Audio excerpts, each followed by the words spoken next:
And day 2 of the Common Market for East and Southern Africa continues, COMESA, at the KICC, that is in Nairobi. My colleague Regina Manyara will be there and bringing us up to speed with what will be happening there later on, even within this Good Morning Kenya program. And today, the Business Forum will be taking center stage, where business entities will be talking about, trade barriers, because COMESA is all about trade. And so all that will be coming to you later on in the day during our live coverages. But right about now, let's look at what's making headlines in as far as news is concerned, where the government has intensified a nationwide campaign to register more youth under the National Youth Opportunities Towards Advancement Nyota program, a flagship initiative aimed at equipping young Kenyans with skills, startup capital, and work experience for self-reliance. Principal secretaries led countrywide sensitization drives in Baringo, Kisumu, Homa Bay, Kericho, Isiolo, Uasin Gishu, and Kajiado counties, calling on the youth to seize the opportunity before the registration window closes on October the 12th. The National Youth Opportunities Towards Advancement, otherwise known as Nyota project, is rolling out across the country, targeting 70 young people in each of the 1,450 wards across the country, with a grant of 50,000 shillings each to support small businesses and create jobs. In Kisumu, the Principal Secretary for Children's Services, Karen Ogola, urged youth to register for the initiative and save part of their 6,000 shilling monthly stipend as they undergo practical training in housing and infrastructure sectors. The youth who are not employed, they will be skilled to allow them to get employment. Because you find that most employers, when they're looking for somebody, they say, what skills do you have? So if the youth do not have the skills, they cannot also be employed. In Baringo, ICT PS John Tanui called on chiefs and local leaders to mobilize more applicants, noting that Nyota provides a pathway for innovation and digital jobs. When this program was rolled out, the number of participants was very low. Where we need 70 people, you find we have 20 people. So we need to sensitize our young people about this program and also ensure that the targeted category can actually participate. In Homa Bay, Interior PS Raymond Omolo said over 2,800 youth will benefit from 140 million shillings in grants under the business support component of the program. The application is through a digital process. They need to dial *254# for them to get into the Nyota program. And within the Nyota program, as I've explained, there are several work streams, and we are starting with the business support work stream. In Kericho, Agriculture PS Paul Rono led the sensitization drive at the Technical and Vocational College, emphasizing that Nyota is designed to empower vulnerable youth, including those who dropped out of school. We felt that this team are very disadvantaged. We are not saying the other youth are not taken care of. There are other programs to take care of other youth who have qualification. In Isiolo, Petroleum PS Mohammed Liban launched the project targeting 700 beneficiaries drawn from the county's 10 wards. We have now given them from tonight up to 12, so that they'll be able now to enroll, to make sure that at least we get a minimum of 70 youths, and these 70 must be 50-50, so that girls cannot be left behind and the boys can also hand together. 1,450. In Uasin Gishu, MSME Development PS Susan Mangeni reaffirmed the government's commitment to youth empowerment, announcing an extension of the registration deadline to October 12th.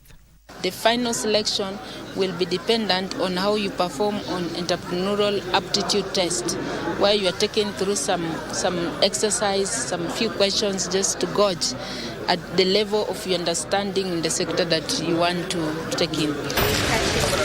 In Narok, Principal Secretary for Tourism John Olotua urged young people to seize the Nyota program opportunity to grow their businesses and gain vital life skills. The reason why it was taken to the world level is to ensure that at least every youth is represented, and it also caters for those with disability, because the ones with disability have been given, we had said the program targets 18 to 29. but the people with disability have given up to 35 years of age. They can be able to qualify to apply. With the government racing against time to close the registration window on October 12th, officials say the National Youth Opportunities Towards Advancement Nyota program being implemented at the cost of 5 billion shillings seeks to turn job seekers into job creators across all the 47 counties. Ben Chumba reporting there. In the meantime, the government has refuted claims that the National Opportunities Towards Advancement Project, dubbed Nyota, is discriminatory based on age and educational qualification. Speaking in Nairobi, Land's Principal Secretary Nixon Korir says the program, targeting over 820,000 people, will be transparent and all-inclusive. Sensitization on the second phase of the government's flagship National Opportunities Towards Advancement kicked off Monday, targeting 70 beneficiaries aged 18 to 29 years from all 1,450 wards countrywide on a 5 billion shillings grant. In Nairobi County, the exercise was presided over by Land's Principal Secretary Nixon Korir at Kariakor Social Hall. I think in the next presentation, I will bring the statistics of the Kenyans who dropped out of Class 2, of Class 8, of Form 2, and all the way to Form 4. And yet they have families, and yet they have school fees to pay, and yet it is the responsibility of government to give them opportunity. In Kajiado, Irrigation PS Ephantus Kimotho, who led the exercise, warned that hundreds of Hustler Fund defaulters will not be eligible for the Nyota grants. Kimotho urged people living with disability in Kajiado County to seize opportunities and benefit from the grants. Thus, the program is considering the youth who reached Form 4 and didn't pursue further studies after that, and also for those who have some debts in Hustler Fund also may not qualify. There are startups. In Kitui County, Livestock Development Principal Secretary Jonathan Mweke urged locals to embrace the Nyota program and ignore naysayers who criticize the government's projects being initiated in the area. As long as umekuwa na hiyo requirements ya umefinyika sana, yani uko hali mbaya sana kimaisha, kiuchumi, hii mradi unaweza qualify.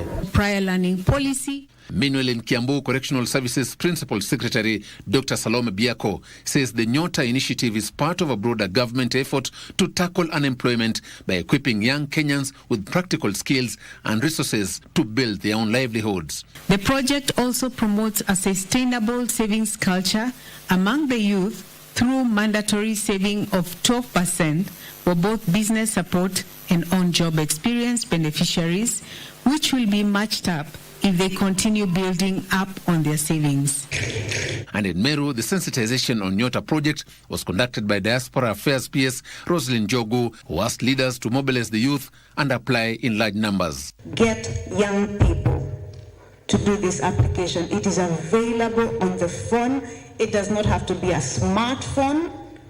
A simple feature Mulikamwizi type phone is going to work.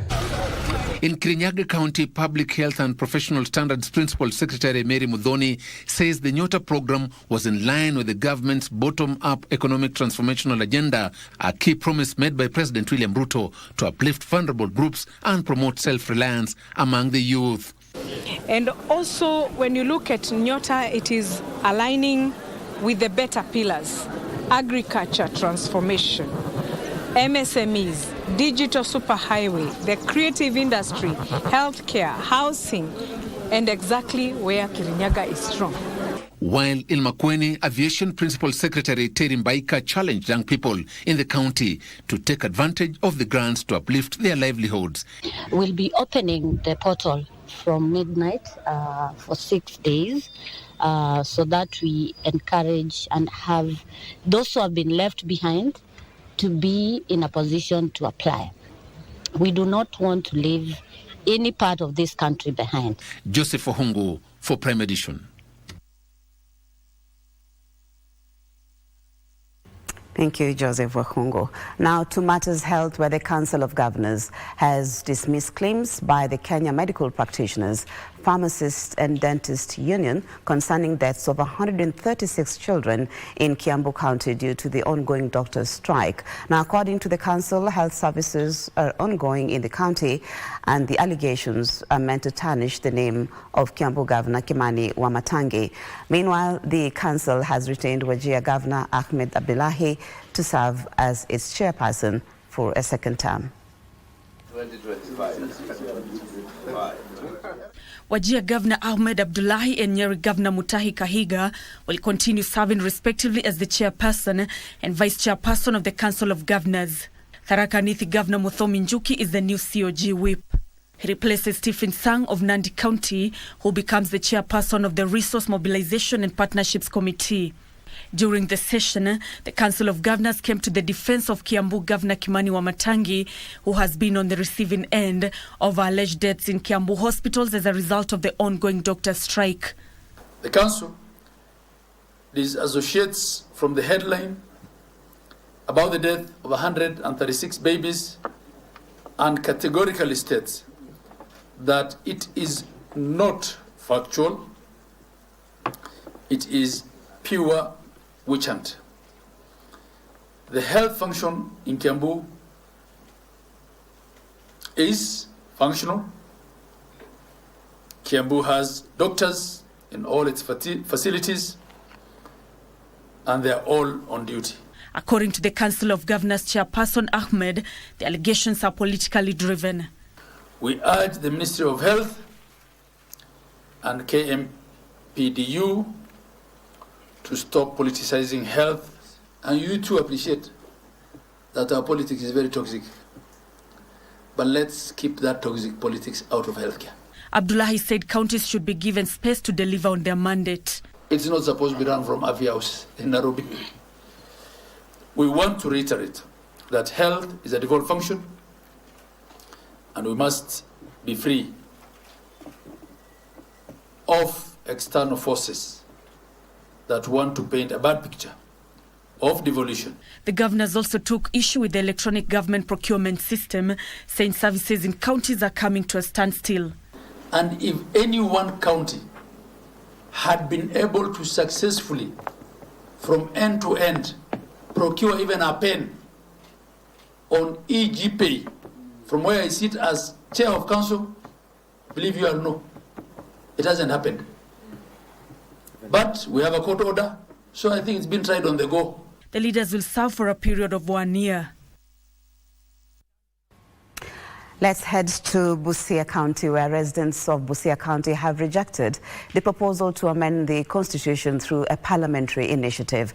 Speaking at a public hearing in Busia town, the residents said any proposed amendment to the constitution must be subjected to a referendum. Now, the residents told senators on Monday that some of the proposals contained in the Constitution of Kenya Amendment Bill 2025 are ill-advised and do not seek to serve the interests of Kenya. Thank you, and you bless your name. As the Senate Mashinani kicked off in Busia County on Monday, senators sought the opinion of Kenyans regarding the latest push to amend the Constitution of Kenya through a parliamentary initiative. Na tuko kwa ground. So don't feel intimidated. Tell us the truth so that we ask these questions on your behalf. We want the money for the MP to be shown, the money for the MCA to be shown, the money for the national government to be shown, the money for the women rep to be shown. Where they are duplicating, we clean that out. The government-sponsored bill, however, received mixed reactions as residents questioned who it's meant to benefit. But the question in the room is it going to benefit you, or is it going to benefit this individual? We have seen many amendments done in the National Assembly. But if you are keen, they are after them, not you as a public. Lakini kama housing, for example, watu walisema nini? No. Na ilifanya namna gani? Inapitishwa. Na hakuna mwenye alipinga huko juu. That is the way inasema vitu ya whipping hii. Ati mnakuwa whipped na mkubwa apati na nyote mnanyoroshwa. Hiyo ni kitu mbaya sana. We have to think about these things. The proposal to amend the constitution through parliament as proposed in the bill was met with criticism as residents called for a referendum. Na kama referendum ilifanywa, ndio tutoke kwa ile katiba ambayo tuliwacha nyuma mzee, tukaingia kwa hii. Bwana tusitumie huo mpangilio, ndipo kura itolewe. The residents, however, welcomed the proposal to have the Senate vet state officers and participate in the budget making process. Angalia, unaona vile ni parliament peke yake ile ya MPs ndio inapitisha mambo. Unaona hata vetting yenye inafanyika pale vile mmesema vetting ifanyike huko na ifanyike huko. Mnaangalia hata mtu ameshindwa hata kusema kitu, hata mtihani hajapita, lakini hata amepitishwa. Si watu tunaona vitu kama hizo. So vitu kama hivi tunaangalia tunasema, are they serious? Na sisi tuko huko tunaona. The residents lauded the establishment of the County Assembly Fund, saying its financial autonomy will enable ward representative to efficiently oversight the county executive. Unapata kwamba wakati vitu zimegwama pale executive, wao pia wanagwama.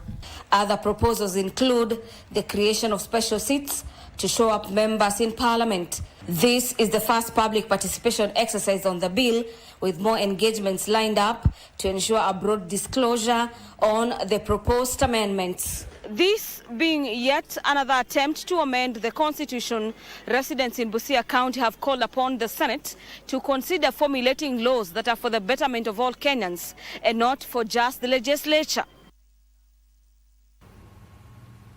A look at sports, where national soccer team Harambee Stars have wrapped up their final training session ahead of their crucial FIFA World Cup 2026 qualifiers against Burundi and Ivory Coast. Now, the team is set to face Burundi in Bujumbura on Thursday before traveling to Abidjan to play African champions Ivory Coast next week. Head coach Benny McCarthy expressed confidence in the team's readiness, saying the players are in high spirits and determined to secure victories in both matches. Kenya currently sits in 5th place in the group with 11 points behind Ivory Coast, with the qualifiers nearing their final stages. The Harambee Stars are focused on giving their best performances in the remaining fixtures, hoping to improve their standing in the group and keep their World Cup dream alive.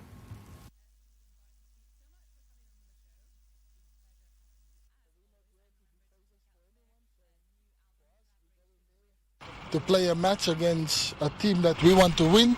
We want to earn 3 points, and that's our task, our objective. And for us to lose, we have to lose to a team that we knew we had no opportunities, no possibilities of winning the game. That's the only way. I believe it's another opportunity also still to rebuild the squad, to get exposure, at this level. Because the fixtures for us, they are dead rubber clashes, but we still want to have a positive impact on the last 2 games.